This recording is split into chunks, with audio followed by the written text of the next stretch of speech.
So friends, you can't speak English fluently if you don't train your organs of speech and mind. So train your organs of speech and mind. So friends, ये है सबसे पहली बात।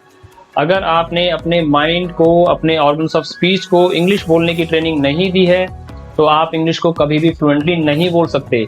आप चाहे कितनी भी ग्रामर सीख लें, कितनी भी वोकैबुलरी को रट लें, लेकिन अगर आपकी जबान को इंग्लिश बोलना नहीं आता, आपके माइंड को इंग्लिश बोलना नहीं आता, तो आप इंग्लिश को कभी भी फ्लुएंटली नहीं बोल सकते। सो दोस्तों, ये सबसे पहली कंडीशन है। आप अपनी जबान को सिखाइए कि इंग्लिश को कैसे बोलते हैं, क्योंकि आपकी जबान को इंग्लिश बोलने की बिल्कुल आदत नहीं है, आपके माइंड को बिल्कुल आदत नहीं है। तो दोस्तों, ये पहली चीज रही जो आपको इम्प्रूव करने की जरूरत है। दूसरी बात हम करते हैं दोस्तों, if you don't have command on your mother tongue. ऐसे बहुत सारे लोग हैं फ्रेंड्स जिनकी अपनी मदर टंग पर ही कमांड नहीं है और वो इंग्लिश को फ्लुएंटली बोलना चाहते हैं, एक्यूरेटली बोलना चाहते हैं। दोस्तों, एग्जांपल लेते हैं हिंदी का। अब क्या होता है कि बहुत से ऐसे लोग हैं जिनका हिंदी में ही बहुत हाथ कच्चा होता है, चाहे वो उनकी मदर टंग ही है। फॉर एग्जाम्पल लेते हैं जैसे प्रोनाउंसिएशन का। ऐसा कई बार होता है, कुछ लोग राकेश वर्ड है, जैसे राकेश एक नाम है तो उसको क्या बोलते हैं, राकेश करते हैं। मतलब क्या प्रॉब्लम हो रही है, शाह और सा का अंतर नहीं पता है। इसके अलावा वो हिंदी बोलते वक्त बहुत सी बार अपने आइडियाज को प्रॉपरली एक्सप्लेन नहीं कर पाते। उन्हें समझ ही नहीं आता कि वो किस टेंस में बात कर रहे हैं या किस टेंस में बात करनी चाहिए। दोस्तों, अगर अपनी मदर टंग पे कमांड नहीं है तो पहले ये देख लीजिए कि हमारी मदर टंग पे हमारी कमांड कितनी है, हम कितना अच्छे तरीके से अपनी मदर टंग को बोल पाते हैं, लिख पाते हैं, समझ पाते हैं। अगर मैं हिंदी का एक एग्जांपल दे रहा हूँ कि मैंने बहुत सी बार अपने स्टूडेंट्स को देखा है, जब ये इस तरह की बात होती है तो मैं उनसे कहता हूँ कि चलिए आप हिंदी का मुझे न्यूज़पेपर पढ़ के दिखाइए, तो वो हिंदी बोलने में इतना अटकते हैं, फ्लुएंट उसको ही नहीं बोल पाते, तो इंग्लिश की तो फिर बात ही क्या करना। तो ये आप खुद से देख लीजिए कि आपकी मदर टंग पे कमांड होनी चाहिए। अगर आपकी मदर टंग पे कमांड नहीं है, कोई प्रॉब्लम है, तो आपको इंग्लिश में भी प्रॉब्लम आएगी। इसके बाद दोस्तों, third point, if you speak in translation and not in ideas. दोस्तों, ये इंपॉर्टेंट बात है। हम क्या करते हैं, हम जब इंग्लिश बोलने की कोशिश करते हैं तो हम ट्रांसलेशन करते हैं उसमें बहुत ज्यादा। लेकिन ध्यान रखिए, आपको एक एग्जाम्पल से समझाता हूँ ये बात। जब आप हिंदी बोलते हो तो क्या करते हो, आप हिंदी बोलते वक्त आपके मन में कोई ट्रांसलेशन नहीं होती है, आपके मन में सिर्फ विचार आते हैं। आपके मन में विचार आया, आपने उसे बोल के कह दिया, हिंदी में ये होता है। लेकिन इंग्लिश में क्या हो रहा है, आपके मन में हिंदी में विचार आ रहा है, आप उसे इंग्लिश में ट्रांसलेट कर रहे हो, तो ये तो बोलने का तरीका है ही नहीं, ऐसे तो हम बोलते ही नहीं है।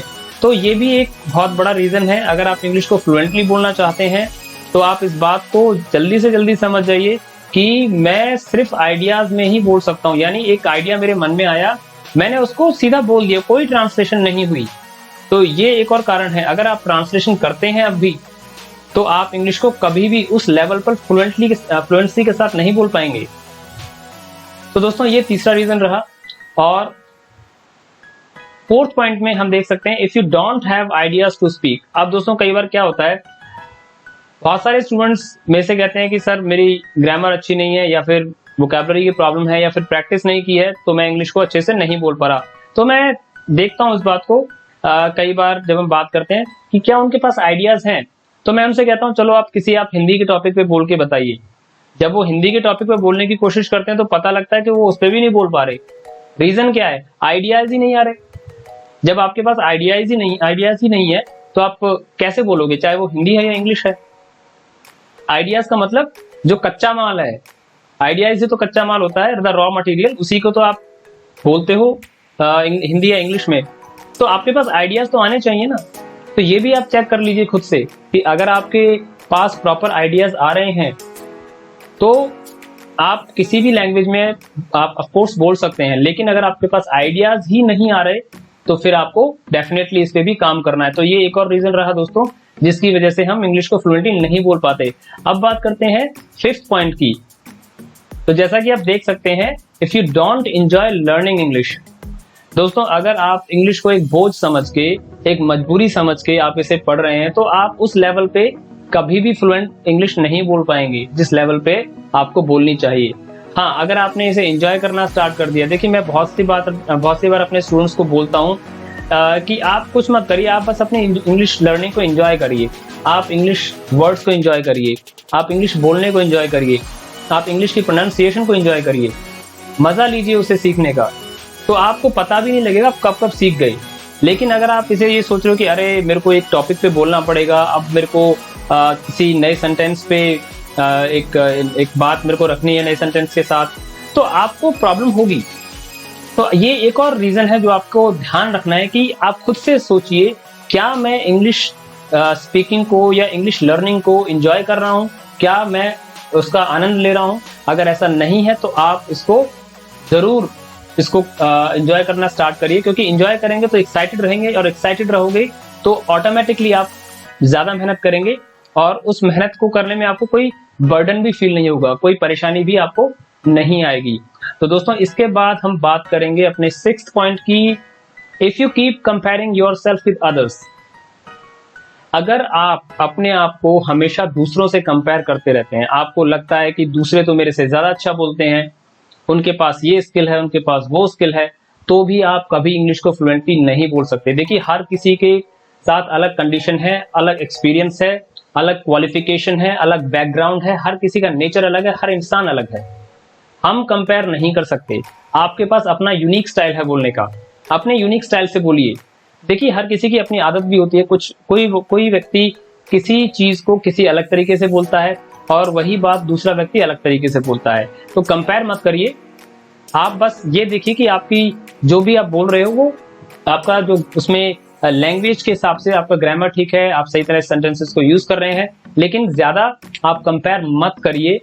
तो ये भी आप नोट करिए कि अगर आप कंपेयर करते हैं तब भी आप कभी भी इंग्लिश को फ्लुएंटली बोलना नहीं सीख सकते। Let's move on to the next point now guys. हाँ, इसमें एक और चीज मैं ऐड ऑन करूंगा, थिंक प्रैक्टिकली, मतलब आपको प्रैक्टिकली सोचना है कि मैं ये जो कंपैरिजन कर रहा हूँ ये कंपैरिजन किस हद तक ठीक है, या फिर ये बस मैं यूं ही करता ही जा रहा हूँ और उससे आपका इंफीरियरिटी कॉम्प्लेक्स, हीन भावना आप में बढ़ती चली जाएगी। तो friends now let's move on to our next point, if you are in the habit of splitting hairs. दोस्तों ये बड़ी इंपॉर्टेंट चीज है। स्प्लिटिंग हेयर्स का मतलब बाल की खाल निकालना। बहुत से ऐसे लोग होते हैं वो बाल की खाल निकालते रहते हैं, जब वो पढ़ते हैं तो अनवांटेड क्वेश्चंस, अनवांटेड चीजों में फंस जाते हैं। देखिए दोस्तों, जेन्युइन क्वेश्चंस ऑफ कोर्स करने चाहिए, पूछने चाहिए, लेकिन कुछ चीजें ऐसी होती हैं जो अगर आपको आज समझ नहीं आ रही है, कोई डाउट है, तो उसके पीछे नहीं पड़ना है आपको। अदरवाइज क्या होगा कि आपको एक तो समझ में हो सकता है वो ना आए और फिर आपका टाइम बर्बाद होगा, हो सकता है आप निराश भी फील करने लगे, दूसरा सामने वाला भी इससे इरिटेट हो जाएगा। मतलब बाल की खाल निकालना, वो भी अनवांटेड अनइम्पॉर्टेंट चीजों के लिए। बहुत सी बार ऐसा होता है, कई बार लोग ग्रामर के किसी पॉइंट में फंस गए, अब वो पीछे पड़ जाते हैं उस चीज को लेकर के, चाहे वो टीचर के पीछे पड़े या फिर इंटरनेट पर उसके पीछे लग जाते हैं। तो अगर एक लिमिट के बाद वो चीज नहीं आपको समझ आ रही तो उसे फिलहाल आप ड्रॉप कर सकते हैं, अदरवाइज वो आपके लिए प्रॉब्लम क्रिएट कर सकती है। सही समय आने पर उस बात को आप खुद से भी समझ जाएंगे बिना किसी एफर्ट के। हो सकता है कि आज वो सही समय नहीं आया है, आपका लेवल उतना नहीं है कि आप उस बात को प्रॉपर्ली समझ पाए, तो बाल की खाल मत निकालिए, उस बात को अभी के लिए जाने दीजिए। अगर आपने उसके बारे में इनफ प्रैक्टिस कर ली है फिर भी समझ नहीं आ रहा तो उसे जाने दीजिए, सही समय पर वो बात आपको खुद से समझ आ जाएगी। Moving on to the next point guys, if you don't understand your current level of English. ये एक बहुत इंपॉर्टेंट बात है दोस्तों। आजकल क्या ट्रेंड चला हुआ है कि हर कोई ये कहने लगा है कि आप 2 महीने में सीखिए, 2 घंटे में सीखिए, 3 महीने में सीखिए, और हम भी ऐसा सोचने लगते हैं कि अरे मैं तो, लोगों के मन में बहुत ऐसी भावना आ गई है कि मैं तो सर, क्या मैं 2 महीने में सीख जाऊंगा, क्या मैं 3 महीने में सीख जाऊंगा। देखिए दोस्तों, बिल्कुल आप सीख सकते हैं, लेकिन पहले आप आज का लेवल देख लीजिए अपना। हर चीज आपके आज के इंग्लिश के लेवल पे डिपेंड करेगी। अगर आपका आज का इंग्लिश का लेवल वो बहुत वीक है, बिल्कुल बिगिनर लेवल है, तो आप कैसे सीख सकते हैं। बड़ी प्रैक्टिकल बात है, अगेन हमें प्रैक्टिकली सोचना पड़ेगा। अगर आपका बिल्कुल बिगिनर लेवल है और आप सोच रहे हैं कि 3 महीने में मास्टर हो जाऊं, ऐसा नहीं हो सकता है दोस्तों। This is very practical.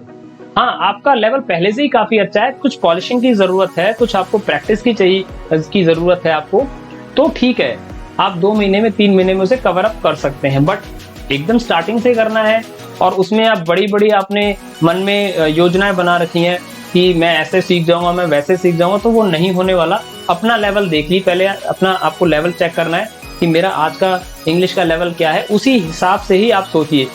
तो ये एक और पॉइंट रहा।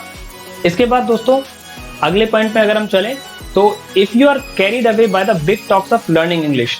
हाँ देखिए, ये भी एक इंपॉर्टेंट चीज है। जैसे मैंने अभी थोड़ी देर पहले मेंशन किया, आजकल क्या हो रहा है, यूट्यूब की बात करें या दूसरे प्लेटफॉर्म्स की बात करें, तो लोगों को भरमाया जा रहा है। मैं तो यही कहूंगा कि उनको भ्रमित किया जा रहा है। मतलब सब ये कहते हैं कि भाई ऐसे सीखिए, वैसे सीखिए, इस तरह से सीखिए, उस तरह से सीखिए, जल्दी सीखिए, तुरंत सीखिए। दोस्तों यहाँ पे देखिए एक और चीज यहाँ पे आपके सामने, don't try to build castle in the air. मतलब कि ख्याली पुलाव मत बनाइए। प्रैक्टिकल ग्राउंड पे हमें फिर से बात आ रही है, प्रैक्टिकल ग्राउंड पे सोचने की, प्रैक्टिकली सोचने की जरूरत है। आपसे कोई बड़ी बड़ी बात करता है कि नहीं मैं तो आपको 90 घंटे में सिखा दूंगा या 3 महीने में सिखा दूंगा या आपको मैं 1000 वर्ड रटवा दूंगा या ये करा दूंगा या वो करा। दोस्तों ऐसा कुछ नहीं होता है। ओके, ये सारी चीजें मैंने आपको अभी पिछले पॉइंट पे बताया कि आपके लेवल पे डिपेंड करते हैं। तो बड़ी बड़ी बातों में नहीं फंसना है आपको ये नहीं सोचना कि किसी ने आपसे कुछ कह दिया कि 2 महीने में सीखिए, आपने मन में एक ख्याली पुलाव बना लिया कि अब तो मैं 2 महीने में इंग्लिश का मास्टर हो जाऊंगा, बहुत अच्छी इंग्लिश बोलने लग जाऊंगा। ऐसा नहीं होने वाला है। अगेन आप अपना लेवल देखिए, आपका लेवल क्या है, उस लेवल के हिसाब से आप अपनी इंप्रूवमेंट कर सकते हैं। तो बड़ी बड़ी बातों में नहीं फंसना है, ख्याली पुलाव नहीं बनाने हैं। प्रैक्टिकल ग्राउंड पे सोच करके आपको अपनी जो स्ट्रेटेजी है वो बनानी है और इंग्लिश को सीखना है। अगले पॉइंट की ओर आगे बढ़ रहे हैं दोस्तों। If you are trying to build Rome in a day. जी हाँ दोस्तों, ये चीज फिर से आ रही है, कहीं ना कहीं घूम फिर के चीजें हमारे साथ होती हैं। हम क्या सोचते हैं कि आजकल सबको बहुत जल्दी है, हर कोई ये सोचता है कि मैं कुछ टाइम में ही, थोड़े से टाइम में ही कुछ वीडियोस देख करके, कुछ कोर्सेज को ज्वाइन करके मैं इंग्लिश को fluently, confidently, accurately, with proper pronunciation एकदम अच्छे से कमांड हो जाए, किसी भी टॉपिक पर कहीं पर भी बात करने लग जाऊंगा। तो दोस्तों ऐसा पॉसिबल नहीं है। हर एक चीज का एक समय होता है। आप ये देख लीजिए, मैं फिर से बात करूंगा कि अपने लेवल को देखिए। अगर बिगिनर लेवल से स्टार्ट करते हैं, आपको कुछ नहीं आता अभी, आपका अपनी लैंग्वेज पे भी कमांड नहीं है, बहुत सी दूसरी प्रॉब्लम्स है, तो वो इम्प्रूवमेंट यानी इंग्लिश का जो इम्प्रूवमेंट है वो थोड़े दिनों में नहीं हो सकता। मतलब इसमें टाइम लगेगा। ये बात अपने दिमाग में बिठा लीजिए। इसमें 6 महीने भी लग सकते हैं, इसमें 1 साल भी लग सकता है, किसी किसी को 2 साल भी लग जाते हैं। It is a language. और हाँ, ये सब डिपेंड करता है आपका गोल क्या है। अगर किसी को चाहिए कि भाई मुझे तो सिर्फ कॉन्वर्जेशनल लेवल चाहिए, तो कॉन्वर्जेशनल लेवल यानी बातचीत हो जाए थोड़ी बहुत, उससे मेरा काम चल जाएगा, तो ठीक है, हो सकता है वो 4 महीने में ही हो जाए। लेकिन अगर आपको चाहिए भी मैं तो सबके सामने, सबके, मेरा मतलब चाहे मेरे सामने 100 लोग हों या 1000 लोग हों, किसी भी टॉपिक पे किसी भी तरीके से मैं अपने विचारों को व्यक्त कर सकूं, in any way, in any manner I can express my ideas, तो उसके लिए आपको समय देना पड़ेगा। वो 1 साल भी हो सकता है, वो 2 साल भी हो सकता है। तो इसीलिए आप थोड़ा पेशेंस रखिए उस लेवल पर जाने के लिए। अगली बात पे चल रहे हैं दोस्तों। If you have blocked your learning mentally, मतलब ये मैं समझता हूं कि सबसे इंपॉर्टेंट पॉइंट्स में से है। अब कुछ लोगों के साथ में क्या प्रॉब्लम होती है, उन्होंने अपनी जो लर्निंग है उसको मेंटली, साइकोलॉजिकली उसे ब्लॉक कर रखा है। कैसे ब्लॉक कर रखा है? वो एक ही चीज को घुमाते रहते हैं दिमाग में। उन्हें लगता है कि मैं इतना अच्छा नहीं हूं, मैं दूसरों के जैसे नहीं बोल सकता, या दूसरे लोग मेरे से ज्यादा अच्छे बोलते हैं, या फिर वो एक ही क्वेश्चन को रिपीट करते रहेंगे कि मुझे लगता है कि मैं अच्छा नहीं कर पा रहा हूँ, मुझे लगता है कि मेरे साथ प्रोनाउंसिएशन की प्रॉब्लम है, मुझे लगता है कि मैं अपने आइडियाज को एक्सप्रेस नहीं कर पा रहा, या बहुत सारी चीजें ऐसी हैं। मतलब वो अपने जो मनोविज्ञान है उनका, जिनका जो मानसिक स्तर है, वो इस लेवल पे उन्होंने उसे ब्लॉक कर रखा है कि चाहे आप उसमें कितना भी आप उनको एनकरेज कर लीजिए, वो एनकरेज नहीं हो पाते। तो मैं आपको दोस्तों यहाँ पे कहना चाहूंगा, आप खुद से चेक करिए कहीं ऐसा आपके साथ तो नहीं हो रहा है। दोस्तों अपने आप को उन मेंटल ब्लॉकेजेस से फ्री करिए। आप अपने माइंड में जगह बनाइए। अगर आपके माइंड में पहले से ही कबाड़ा भरा हुआ है, मेरा मतलब नेगेटिविटी भरी हुई है, तो उसे हटाइए और पॉजिटिविटी को अंदर आने दीजिए। खाली पॉजिटिव बात पढ़ने से ही सब कुछ नहीं होगा। आपको पॉजिटिव बात पढ़ने के साथ साथ उसे दिमाग में घुसाना भी पड़ेगा, और वो अंदर, दिमाग के अंदर वो जब जाएगी जब दिमाग में जगह होगी। अगर दिमाग में पहले से ही कबाड़ा यानी नेगेटिविटी भरी हुई है तो वो कभी भी बात अंदर नहीं घुसेगी, और एक बात को बार बार रिपीट करने से वो बात आपके मन में बस जाती है। तो इसीलिए बार बार एक क्वेश्चन को रिपीट नहीं करना, नेगेटिव क्वेश्चन को। मैंने ये चीज बहुत सी बार अपने स्टूडेंट के साथ नोटिस करी है।